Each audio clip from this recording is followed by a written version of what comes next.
Good day, everyone. I am Miles Michaela B. Miranda, and I will present my Case 1 and Case 2, the local and international case po.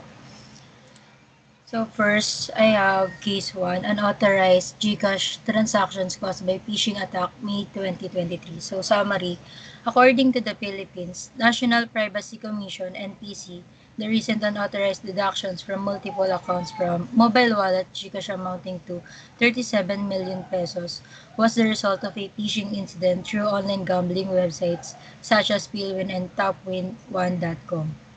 So, yung NPC, it is the country's privacy watchdog. At ang phishing, ito ay isang scam where users are tricked into revealing sensitive information. Pwede silang ma-direct to fake websites kung saan hingin yung mga personal infos nila like Gcash login details or yung mga OTPs or one-time pins, often disguised as account verification or bayad sa sugal.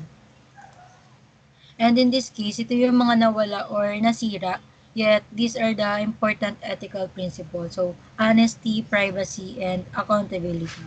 So, honesty, phishing is unethical because it involves deceit and trickery na sumasalungat sa mga halaga ng katapatan, kapayapaan, at integridad ng mga bawat tao.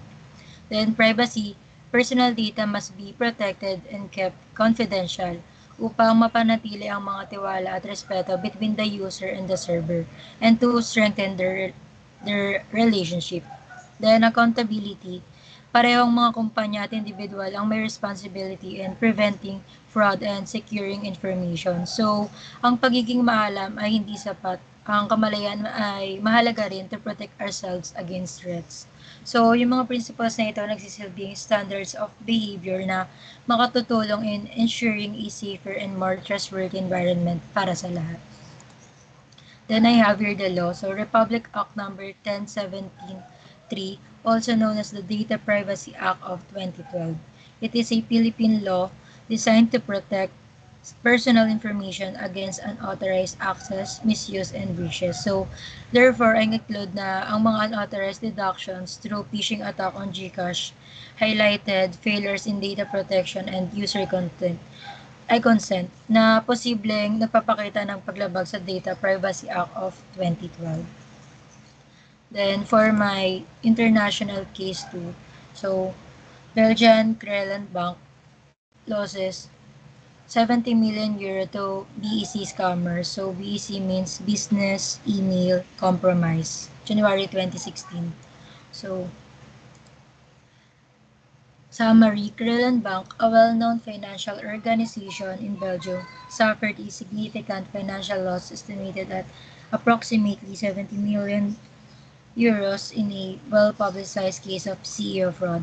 The advanced social engineering techniques used in the fraud, which was carried out using business email compromise, were intended to fool bank staff. So this involves sending a spear phishing email to a high-ranking executive or financial employee na nasa loob ng department na nagpapanggap bilang kasosyo sa negosyo or kasamahan, and they will request urgent money transfers gamit ang mga mapanlinlang na graphics and fake domain names.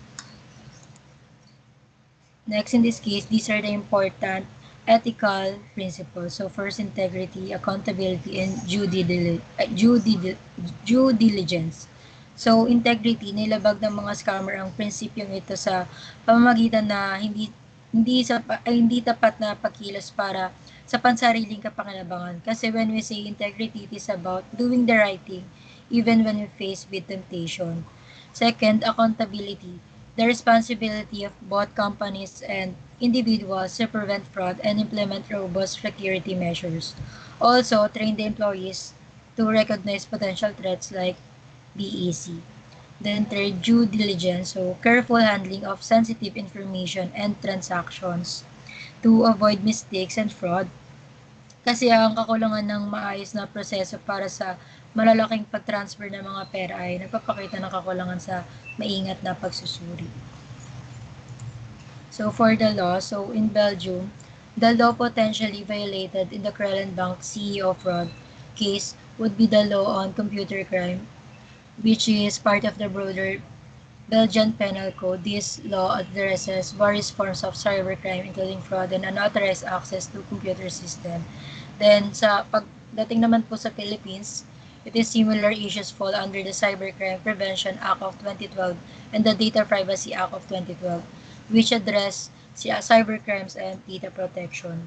So, ang phishing ay isang uri ng cybercrime na sakop ng RA 10175 o Cybercrime Prevention Act na tumutukoy sa panloloko gamit ng computer or technology para makuha ang pera or ari-arian ng isang tao sa mapanlinlang na paraan.